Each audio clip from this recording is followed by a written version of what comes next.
स्वामी समर्थ. श्रावण महिन्याच्या तुम्हाला खूप खूप शुभेच्छा. आज आपण बघणार आहोत श्रावण महिन्याला सुरुवात झालेली आहे.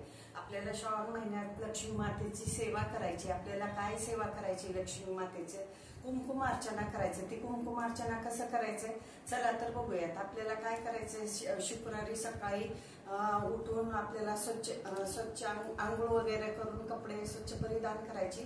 तुमच्याकडे असलं तर शक्यतो लाल साडी घाला किंवा तुम्ही ड्रेस जरी घातलं तरी चालतंय, पण ओढणी घ्या तेवढं. आणि आंघोळ करून स्वच्छ अशी लाल साडी घाला. लक्ष्मी मातेला लाल कलर हे खूप प्रिय आहे, म्हणून आपल्याकडे साडी असली तर लाल साडी घाला. व आपल्याला देवपूजाची पूजा करून घ्यायचं. नंतर आपल्याला जिथं आपण लक्ष्मी मातेची कुंकुम अर्चना करायचं तिथं स्वच्छ करून घ्यायचं. आपल्याला कसं देवासमोरच बसायचे, आपल्या देवघरासमोर बसून आपल्याला तिथं स्वच्छ करून घ्यायचंय. एखादी चौरंग किंवा पाट घाला, त्यावरती लाल कपडा घाला, त्यावरती आपल्याला अक्षदा घ्यायचे. अक्षदात आपण हळदी कुंकू हे मिक्स करून अशी अक्षदा घ्यायचंय व त्यावरती आपल्याला कमळाचं फूल काढायचंय, म्हणजे आपल्याला अष्टलक्ष्मी कमळ काढायचे आहे त्यावरती.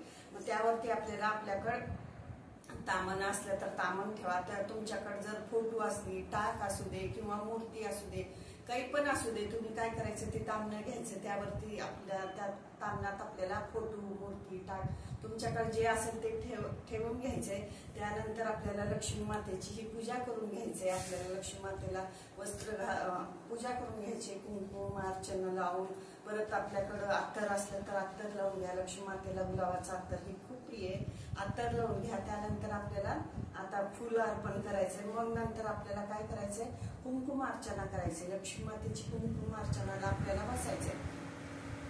मग आपण कुंकुम अर्चनाला बसलं की आपल्याला कुंकुम अर्चना कसं करायचंय? आता लक्ष्मी मातेला आपल्याला कुंकुम अर्चना जर करायचं असलं तर तुम्हाला काय करायचं? श्रीसूक्ताचं पाठ करायचं. श्रीसूक्त हे 11 वेळा म्हणा किंवा 21 वेळा म्हणा, 108 वेळा म्हणा, तुम्हाला जसं होईल तसं म्हणा. जर ते पण नाही झालं तर तुम्ही लक्ष्मी मातेचं मंत्र जरी म्हणलं तर चालतंय. आपल्याला त्या समोर एका वाटीत आपल्याला कुंकुम घ्यायचंय आणि लक्ष्मी मातेच्या पायापासून अशी वरती डोक्यापर्यंत आपल्याला कुंकुम अर्चना ओम महालक्ष्मी, ओम महालक्ष्मी म्हणत असलेलं तुम्हाला काय करायचंय? कुंकुम अर्चना करायचे.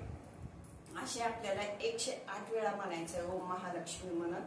किंवा तुम्हाला जर श्रीसूत येत असेल तर तुम्ही श्रीसूत सुद्धा म्हणू शकता. जर नाही आलं तर युट्यूब वरती तुम्ही सर्च करून लावू पण शकतो.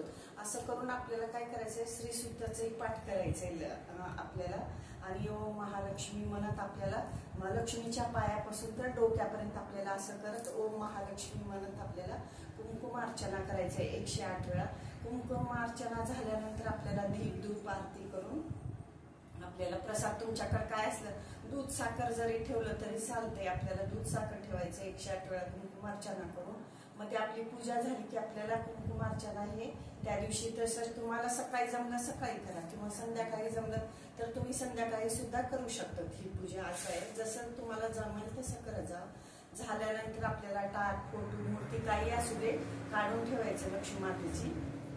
आणि एक डबी घ्यायची आपल्याला, त्यात आपण ते कुंकुम अर्चना जे केले आपल्याला त्यात घालायचंय. त्या डबीत घालून आपल्याला बघा, सौभाग्यवती स्त्रींना कुंकुम अर्चनाचं कुंकुम मिळणं हे खूप मोठी गोष्ट आहे.